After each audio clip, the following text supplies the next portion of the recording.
I'm Dr. Leonard Horowitz. And I'm Sherry Kane.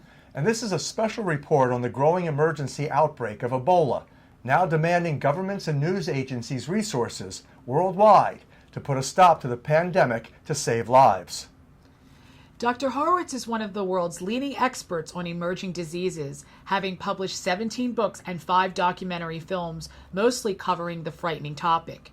Due to the controversial nature of the intelligence he shares, several days ago, Google YouTube canceled his YouTube account, claiming he had violated copyright laws, even though every video he posted was legal and lawful under fair usage freedoms of the press, published for public service in protecting people's lives.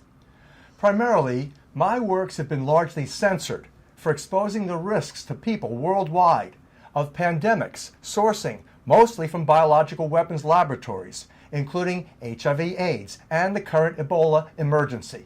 I am the author of the American best-selling book, Emerging Viruses, AIDS and Ebola, Nature, Accident, or Intentional, that presents the best scientific literature review on the man-made origins of HIV/AIDS and Ebola.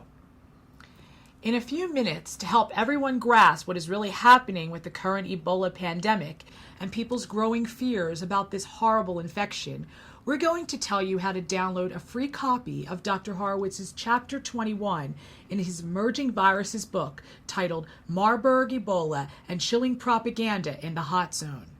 Before we do that, however, I want to tell you about another free video that you should watch after this one, blocked on YouTube and still playing on YouTube's competitor, Vimeo.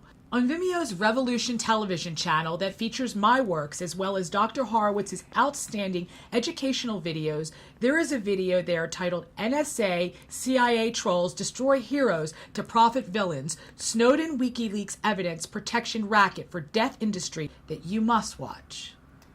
That 36-minute newscast on NSA, CIA, Snowden, WikiLeaks details how information and propaganda is being controlled everywhere, but especially on the internet, to fuel fears, plagues, wars, obviously profiting multinational corporations and intelligence agencies, heavily invested in Google, the largest internet service providers, and the media in general, including supposedly independent news sources.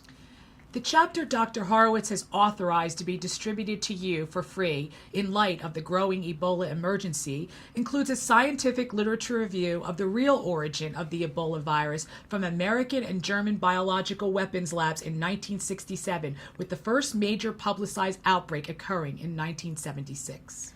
For years, I have lectured stating no epidemic in Earth's history has ever evolved divorced from major socio-economic and political upheaval. None. Not the Black Plague in the 1300s and not the current Ebola outbreak reported to have come from some yet undetermined natural reservoir in southeast Guinea. In this case, the major socio-political and economic upheaval exists in the current Ebola outbreak's epicenter, in Guinea, but really in Liberia, Central West Africa.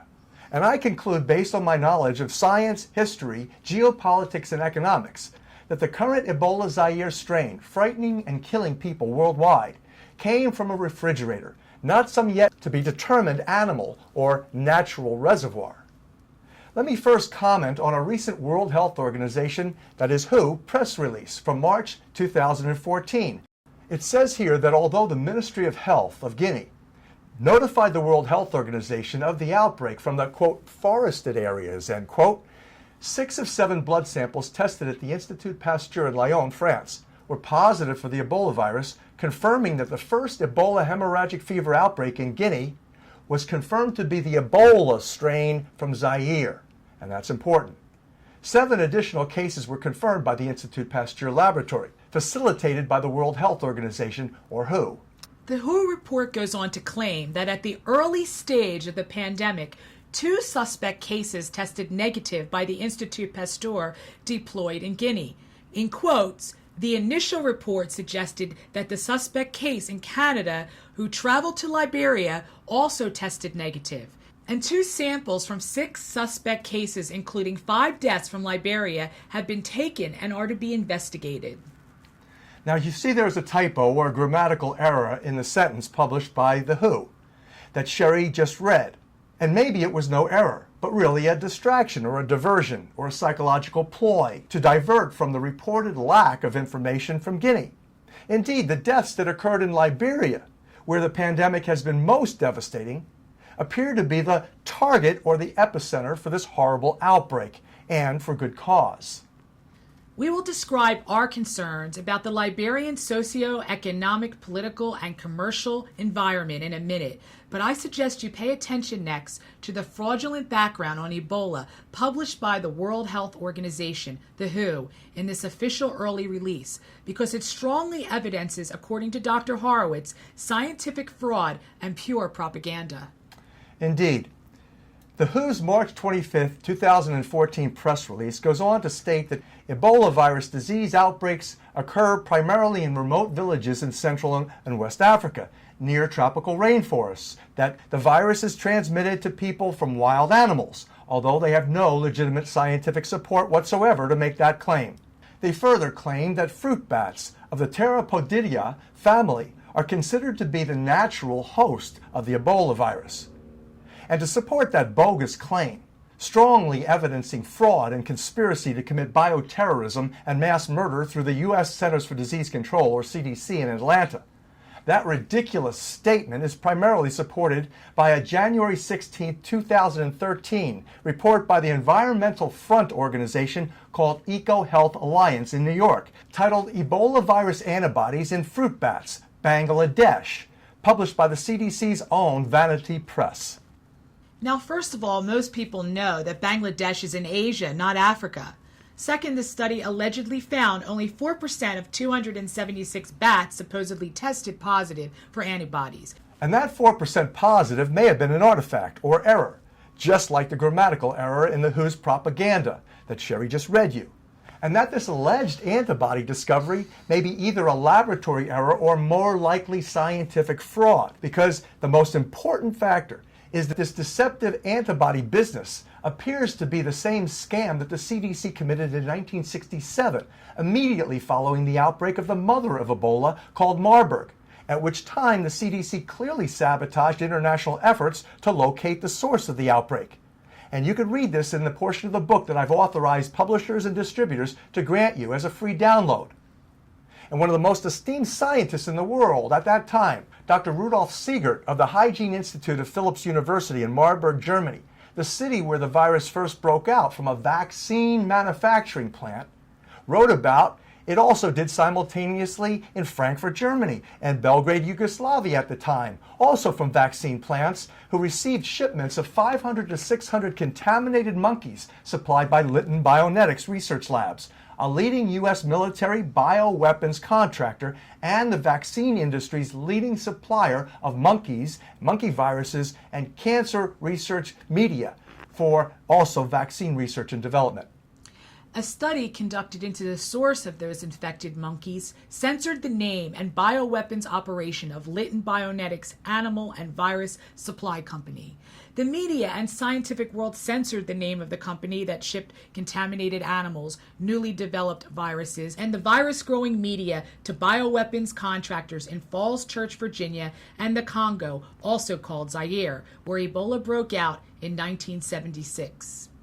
In that 1967 case of scientific fraud and international deceit, Dr. Siegert published that the, quote, monkeys themselves did not seem to be the probable natural reservoir of the mother of Ebola, end quote. He wrote that the CDC's blood studies conducted by the Special Virus Studies Laboratory in 1968 claimed that, quote, 50% of the animals reacted positively to the antibody test, unquote, but the international studies failed to confirm the fact. In fact, all of the other studies found no antibodies at all.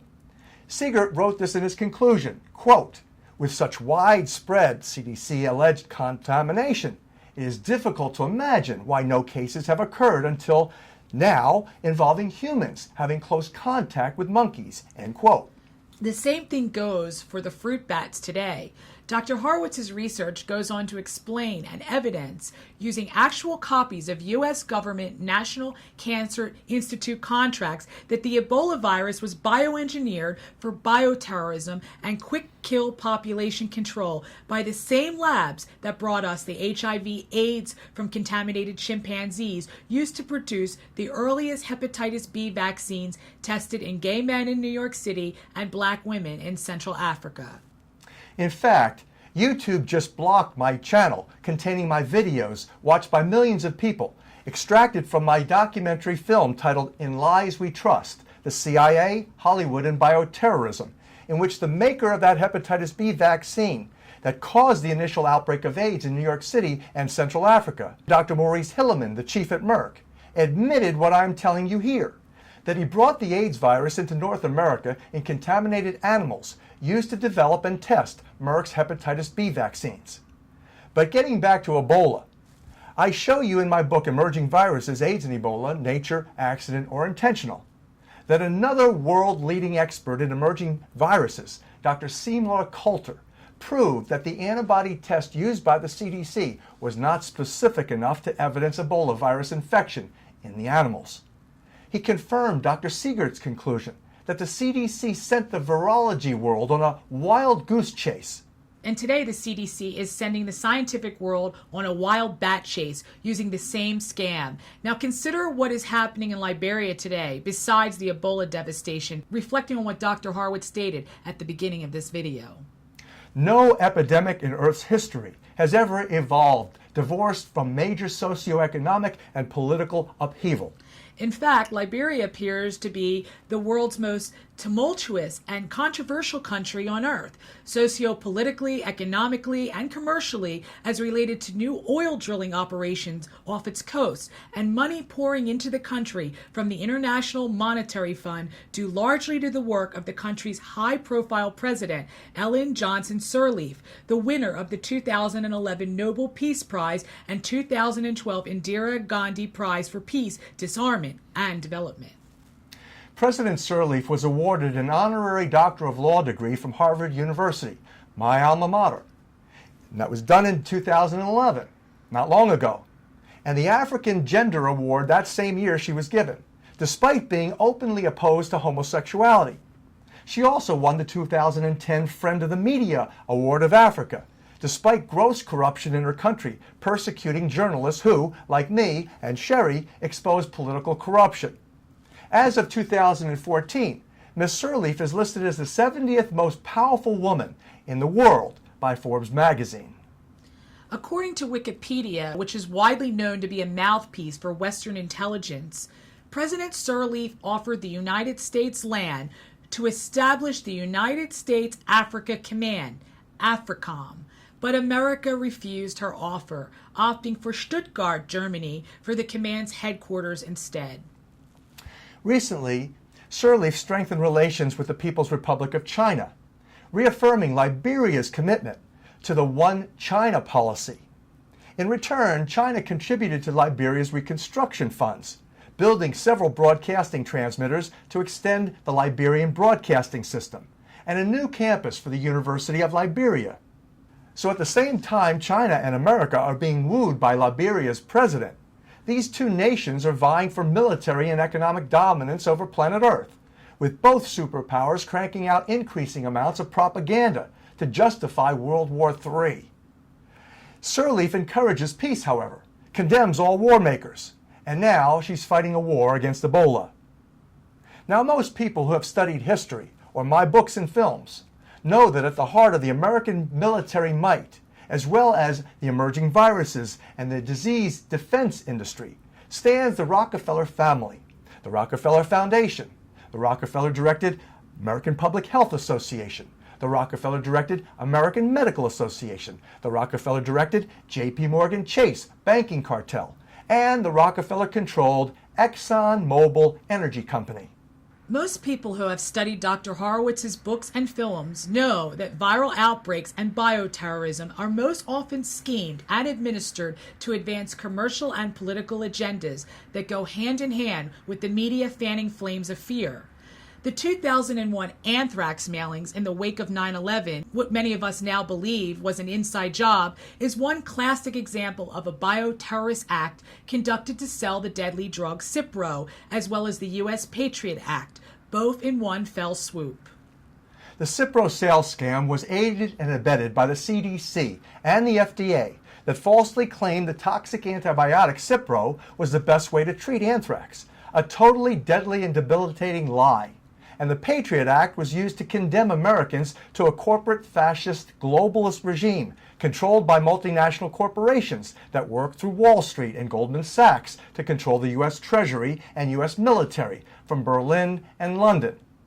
The Model State Emergency Health Powers Act that most states passed thanks to the Patriot Act and the media-driven fears and the synchronous anthrax mailings enabled the banksters who direct the Rockefeller-built United Nations and its component World Health Organization to issue directives to every state and public health director to order citizens across America and Canada to be vaccinated or drugged with whatever poison the cartel wishes to administer at any time to any population who is allegedly at risk. So there's now an intro to the current Ebola emergency. Not surprisingly, the initial proposal for the Model State Emergency Health Powers Act was drafted at the request of the CDC during the anthrax letter attacks in 2001. Its author stated that it took him less than 4 weeks to prepare the act that now holds Americans legally hostage to a racketeering enterprise profiting from media-driven fears, contrived outbreaks, and mass murder, otherwise called genocide. Not surprisingly, the epicenter of this new Ebola outbreak is Liberia. It's home to new offshore oil drilling by ExxonMobil and Chevron, two companies evolved from Rockefeller's Standard Oil cartel that have horrible environmental records and histories of lawsuits brought on by natives and Aboriginal people in many nations, and solid connections to the companies at the forefront of supposedly developing the magic vaccine that is going to save us all. On the board of directors of these companies sit, for example, serving ExxonMobil, Kenneth Frazier, the chairman, president, and CEO of the Merck Pharmaceutical Company. After joining Merck as general counsel, he directed the company's defense against litigations over the anti-inflammatory drug Vioxx. Frazier is the first African American to lead a major drug company. Merck's Ebola vaccine, despite being touted as hopeful, has been a miserable failure. But as in the case of Bayer Company's Cipro sales scam or Merck's toxic Vioxx campaign, history and scientific truth doesn't stop the CDC and FDA from fast-tracking poisonous vaccines and drugs to give you, as in the case of the Ebola emergency currently unfolding. Here you can see, for instance, Merck's adenovirus 5-based HIV vaccine, critically examined by Jaap Goldschmidt, Chief Scientific Officer for Crucell Holland, showing that the trial was discontinued as it was a gross failure. But he claimed the Merck company's AD5 Ebola vaccine offered protection against Ebola in a, quote, accelerated vaccine, end quote. He concludes that this may be the way to treat Ebola-associated hemorrhagic fever. But can this science, or really pseudoscience, be trusted, particularly from a man whose company is controlled by Johnson & Johnson and stands, he does, to benefit financially from anything officials with conflicting interests in that company and the United States government can sell us? No, not on your life. Especially since joining Frazier at ExxonMobil is William C. Weldon, who in 2011 was named by the New York Times on the list of the worst CEOs of 2011 for the increased number of Johnson & Johnson products recalled under his leadership. Additionally, as of 2013, Frazier's story is a case study in poor leadership and corporate accountability taught at Harvard Business School. Weldon, by the way, retired as chairman of Johnson & Johnson in 2012 with a reported pension of $143.5 million. Not bad for a man who currently sits on the David Rockefeller-directed J.P. Morgan Chase & Company board of directors. Do you really believe these corporate con artists have your best interest at heart? And let us not neglect Carl Ware, responsible for expanding African American markets for Coca-Cola. Ware sits on the board of directors at the Council on Foreign Relations. The most powerful private organization directing American politics, policies, and profit-making opportunities for this good old boys racketeering enterprise. Now, we are hopeful that this new wonder vaccine produced by a small company in San Diego, California, called ZMapp, featuring antibodies produced in tobacco leaves that reportedly helped protect the first medical doctor treated in the United States for Ebola contracted in Liberia, is the cure. But that's not likely if you follow the money. That company, MAP Biopharmaceutical Inc., had already licensed their vaccine to Leaf Bio, a tobacco manufacturer, who had already contracted with Deferus, a private Canadian-American enterprise curiously supported by U.S. taxpayers through the National Institutes for Allergies and Infectious Diseases and the United States Army. At the helm of the NIAID is the infamous Dr. Anthony Fauci, who received more than $45,000 in royalties for one vaccine ingredient called IL-2, interleukin-2, before he was vetted for his conflicting interests and then fined. He also apparently fudged the benefits of his patented immunostimulator. There's a high probability this Ebola virus was incubated for decades in a U.S. military pharmaceutical bioweapons laboratory refrigerator before being loosed by a special interest to generate huge profits. Now, none of the aforementioned facts are smoking guns, in my opinion. The refrigerator theory, though highly probable, has yet to be investigated, examining how and why Ebola has reemerged periodically to generate frights, political hits, and profitable depopulation, as urged and schemed by the majority of members in the Council on Foreign Relations, the good old boys. Refrigerators, after all, are the only common reservoirs explaining this periodic reappearance, after many years of Ebola's disappearance. This pandemic therefore smacks of commercial crime. And why this Ebola outbreak is explained so fraudulently by officials at the CDC and intelligence agencies that work to suppress journalists like us is also insufficient evidence for indictments. Even though this persecution of we journalists is another compelling piece of evidence, including the gross manner in which Dr. Horowitz and I have been attacked, harassed, and censored by America's leading internet trolls, including those who cause my YouTube channel, like Dr. Horowitz, is to be terminated, courtesy of Google, with well-known links to the CIA and the FBI cyberbullies. For more information on this, we highly recommend you watch our 36-minute newscast mentioned earlier, evidencing who trains these cyber criminals, titled NSA CIA Trolls Destroy Heroes to Profit Villains. Snowden WikiLeaks evidence a protection racket for the death industry, now playing on Vimeo's Revolution television channel. Finally, here's how you can get the free download of my Emerging Viruses Ebola chapter. Simply go to cureshop.com. Sign up there for a free newsletter, and you'll be directed to download this very urgent reading. That link again is cureshop.com, spelled CURESHOPPE.com. Look for the little green box on the left side of the store's home page. And while you are in the store, read about, or better yet, order OxySilver. It's what we use and recommend to boost natural immunity and guard against the current and coming plagues. Your purchases of OxySilver and other products, by the way, on cureshop.com help us continue to provide this accurate intelligence. As more people awaken to what is really happening geopolitically, economically, and commercially to defraud, damage, and depopulate we the people, maybe, just maybe, we can keep those refrigerators sealed and enjoy natural, non-toxic, and highly effective alternatives to risky and costly antibiotics and vaccines to keep us all healthy and safe. I'm Dr. Leonard Horowitz. And I'm Sherry Kane.